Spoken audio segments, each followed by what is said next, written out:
দর্শক সবাইকে শুভেচ্ছা জানিয়ে শুরু করছি এনটিভির নিয়মিত সাপ্তাহিক আয়োজন অন্যরকম গল্প। বরাবরের মতোই আপনাদের সাথে আছি আমি নুসরাত ইসলাম। গেল কয়েক মাস ধরে হবিগঞ্জের সাতছড়ি জাতীয় উদ্যানের বেশ কিছু রোমাঞ্চকর দৃশ্য ধরা পড়েছে মানুষের চোখে, যা বন বিভাগ কর্মীদের বন্যপ্রাণীর সুরক্ষায় আরো নজরদারি বাড়াতে বাধ্য করেছে। লোকালয়ে অজগর সাপের বানর খাওয়ার দৃশ্য এর মধ্যে অন্যতম।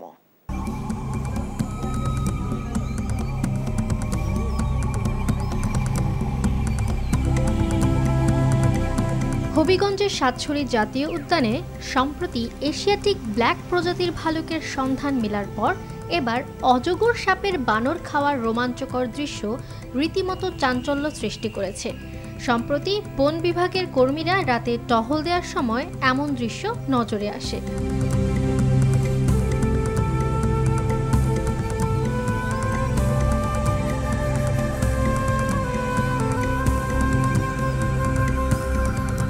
এ সময় সাপটি তেড়ে আসে ওই সদস্যের দিকে।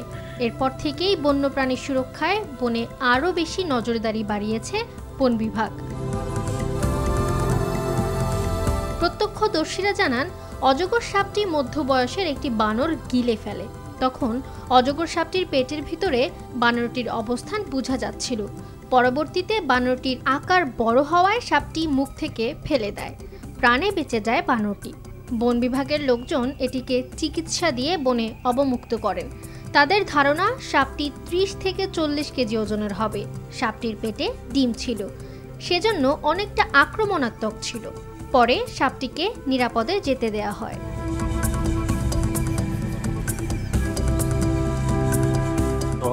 ওই বানর অজগর সাপ পেঁচাই ধরছিল খাওয়ার অবস্থায় আর কি, পেঁচাই ধরছিল। পরে আমরা করার পরে সাইডে চলে গেছে।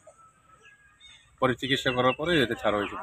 বান্দর পেঁচে খাইতে আছে এই অবস্থা গিয়া পাইছি আমরা, দেখে বান্দরটা পলায় গেছে অজগর সাপ জঙ্গল দিকে।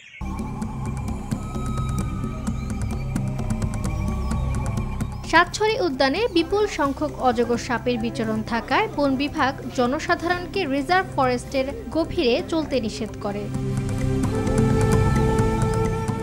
সাতছড়ি বনে 197 প্রজাতির বন্যছড়ি রয়েছে। এর মধ্যে 24 প্রজাতির স্তন্যপায়ী, 18 প্রজাতির সরীসৃপ ও 6 প্রজাতির উভচর। আরও আছে প্রায় 150 থেকে 200 প্রজাতির পাখি। এটি বাংলাদেশের একটি সংরক্ষিত বনাঞ্চল ও পাখিদের অভয়াশ্রম। এছাড়া বনে লজ্জাবতী বানর, উল্লুক, চশমা পরা হনুমান, কুলু বানর, মেছো বাঘ, মায়া হরিণ সহ বিভিন্ন প্রজাতির বিষধর ও নির্বিষ সাপ রয়েছে।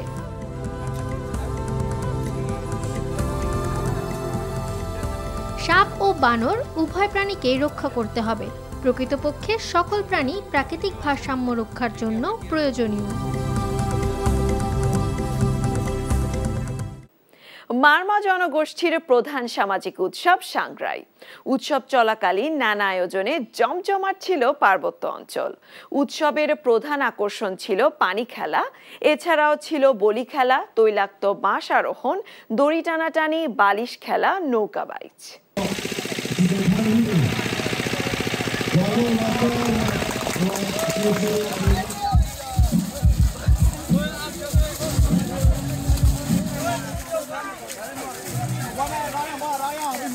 মারমা জনগোষ্ঠীর প্রধান সামাজিক উৎসব সাংগ্রাই ঘিরে বান্দরবানে ছিল জমজমাট আয়োজন।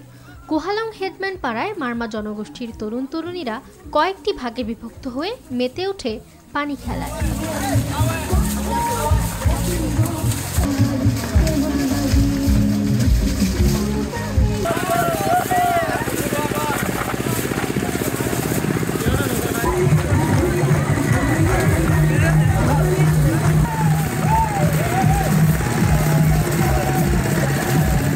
এই পানি খেলার মাধ্যমে আমরা বার্তা দিতে চাচ্ছি যে আমাদের হিল ট্যাক্সে যেটা সম্প্রীতি আছে, পাহাড়ি বাঙালি, তারপর ধরেন পাহাড়িদের মধ্যে বিভিন্ন 13টা জাতিগোষ্ঠী রয়েছে, তাদের সাথে সব সৌহার্দ্যপূর্ণ আমরা জানিয়ে আমরা সবাই একসাথে এই জলকেলি উৎসবটা আমরা পালন করে থাকি। পানি খেলার পাশাপাশি পাহাড়ে ছিল বলি খেলা, তৈলাক্ত বাঁশ আরোহণ, দড়ি টানাটানি, বালিশ খেলা, নৌকা বাইচ। নানা আয়োজনে পাহাড় পরিণত হয় উৎসবের রঙিন নগরীতে।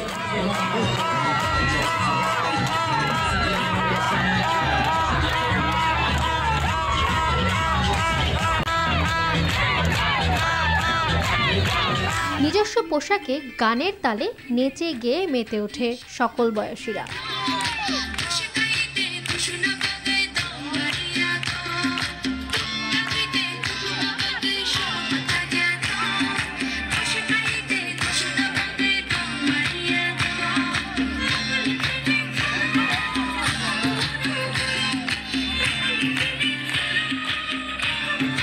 অতীতের সকল ভুলভ্রান্তি, দুঃখ গ্লানি ধুয়ে মুছে পুরনো বছরকে বিদায় এবং নতুন বছরকে বরণ করে নিতে মারমা জনগোষ্ঠীর এই উৎসব। পাড়ায় সবাই আনন্দিত যে সাংগ্রাই উৎসব উদযাপন করতে পেরে।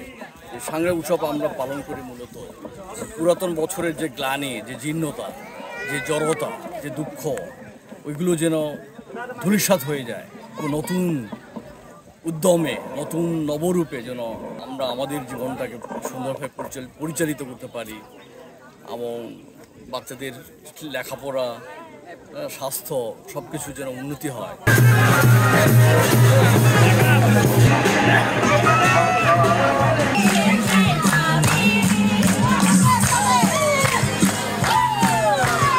সাংগ্রাইয়ের মূল অনুষ্ঠান 18 এপ্রিল শেষ হলেও পাহাড়ে চলে আরও এক সপ্তাহ।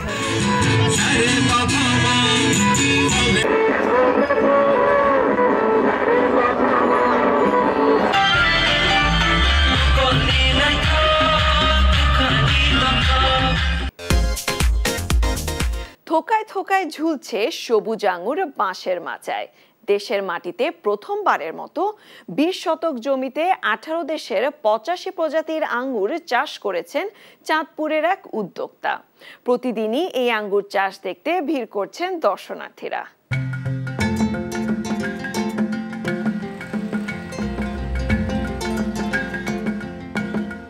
প্রথমবারের মতো দেশের মাটিতে আঙুর চাষে সফল হয়েছেন চাঁদপুরের যুবক কামরুজ্জামান প্রধানিয়া।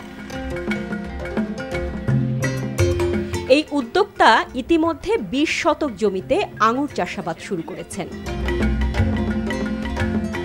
চাঁদপুর সদর উপজেলার চাঁদপুর মতলব পেন্নাই সড়কের পাশেই দেখা মিলবে ভিনদেশি এই রসালো ফল।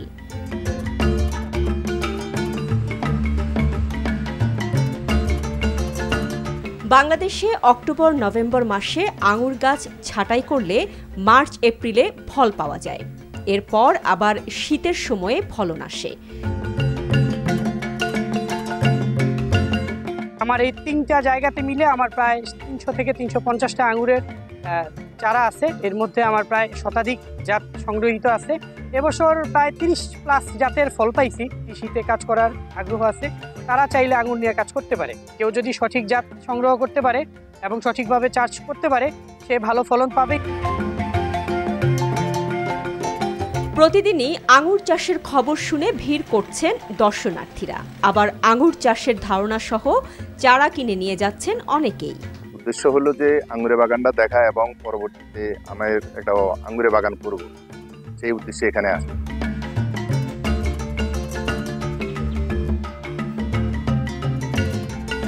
জমি অবশ্যই উঁচু হতে হবে, যেখানে পানি দাঁড়িয়ে থাকবে না এবং প্রচুর সূর্যের আলো পড়বে এমন জায়গা আঙ্গুর চাষের জন্য ভালো।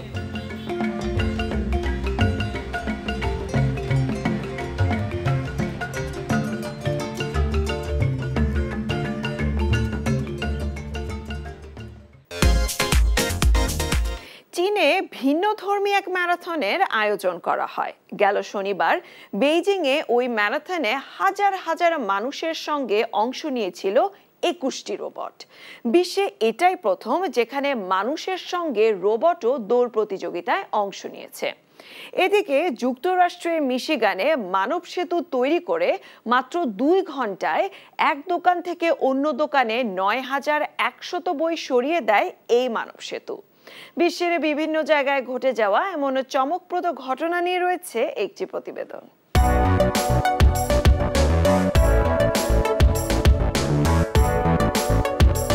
যুক্তরাষ্ট্রের মিশিগানের একটি ছোট্ট শহর চেলসি। সেখানে পুরনো একটি বইয়ের দোকান থেকে নতুন বইয়ের দোকানে বই সরাতে সাহায্যের হাত বাড়িয়ে দেন স্থানীয় ৩০০ বই পাঠক। তারা রাস্তার দুপাশের ফুটপাতে পাশাপাশি দাঁড়িয়ে মানব সেতু তৈরি করে মাত্র ২ ঘন্টায় হাতে হাতে এক দোকান থেকে অন্য দোকানে সমস্ত বই সরিয়ে দেন। এই মানব সেতু দিয়ে পারাপার করা হয় ৯,১০০ বই। দোকানের এক কর্মচারী জানান, চেলসি শহরের একটি বৈশিষ্ট্য, এখানে সবাই সবার বিপদে এগিয়ে আসেন। দোকান মালিক গেল জানুয়ারিতে দোকান স্থানান্তরের ঘোষণা দেন, তারপর থেকেই সবাই খোঁজ খবর রাখছিলেন। এমনকি সাহায্যকারী এই পাঠকরা বর্ণমালা অনুসারে নতুন দোকানে বই সাজিয়ে দিয়েছেন।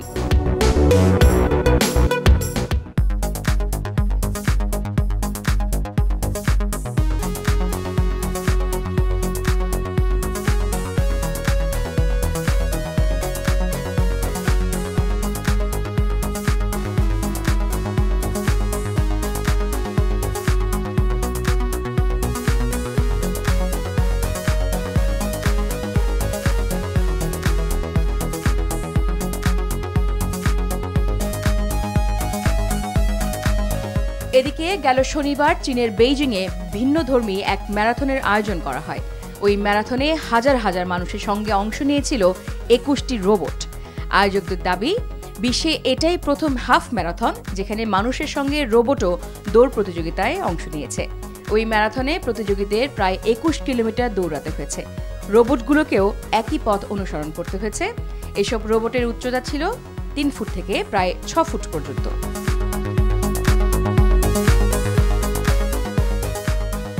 মানুষের আদলে তৈরি এসব রোবটগুলোকে ২ পায়ে হাঁটতে বা দৌড়াতে হয়েছে। এই ম্যারাথনে রোবটগুলোর মধ্যে প্রথম হয়েছে তিয়াঙ্গন আলট্রা। এটি ২ ঘন্টা ৪০ মিনিটে দৌড় শেষ করেছে। অপরদিকে ম্যারাথনে অংশ নেওয়া লোকদের মধ্যে যিনি প্রথম হয়েছেন তিনি ১ ঘন্টা ২ মিনিটে দৌড় শেষ করেছেন। বিজয়ী রোবটটি তৈরি করেছেন তাং জিয়ান ও তার দল। Beijing innovation centre for human রোবোটিক্সে কাজ করা জিয়ান জানান, এই রোবটের লম্বা পা তাকে দ্রুত দৌড়াতে সাহায্য করেছে।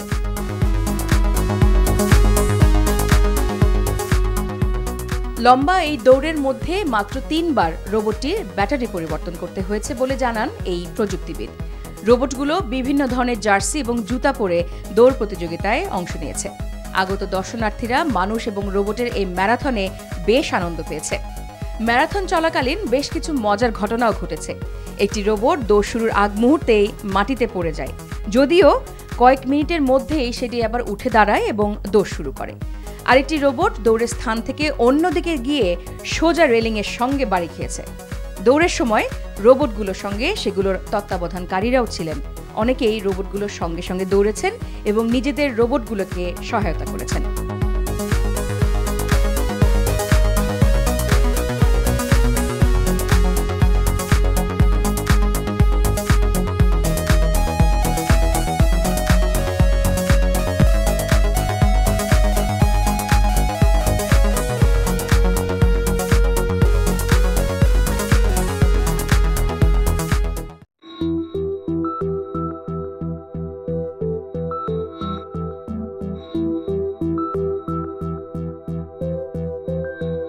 মার্কিন মহাকাশ সংস্থা নাসার বিজ্ঞানীরা ভিন্ন গ্রহেও প্রাণের অস্তিত্ব পাওয়ার দাবি করেছে।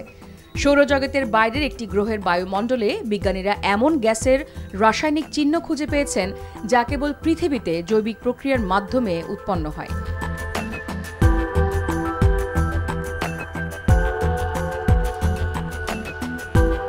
মার্কিন মহাকাশ সংস্থা নাসার জেমস ওয়েব স্পেস টেলিস্কোপের মাধ্যমে করা এক পর্যবেক্ষণে এমন গ্যাসের সন্ধান পাওয়ার দাবি করেছে।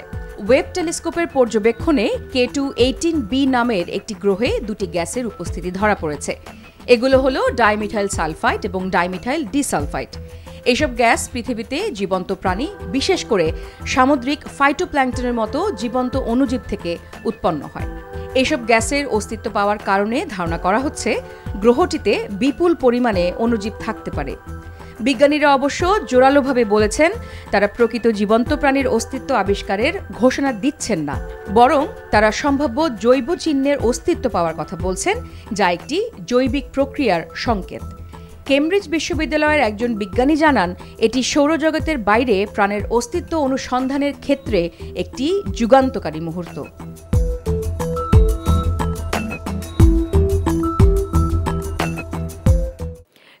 এলাম একদম শেষে।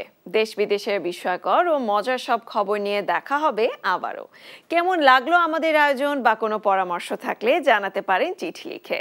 আমাদের কাছে চিঠি লেখার ঠিকানা প্রযোজক অন্যরকম গল্প, এনটিভি, বিএসসিসি ভবন, 102 কাজী নজরুল ইসলাম এভিনিউ, কারওয়ান বাজার, ঢাকা 1215। দেখা হবে আবারও শুক্রবার সকাল 10টা 10-এ। সে পর্যন্ত ভালো থাকুন, সুস্থ ও নিরাপদে থাকুন।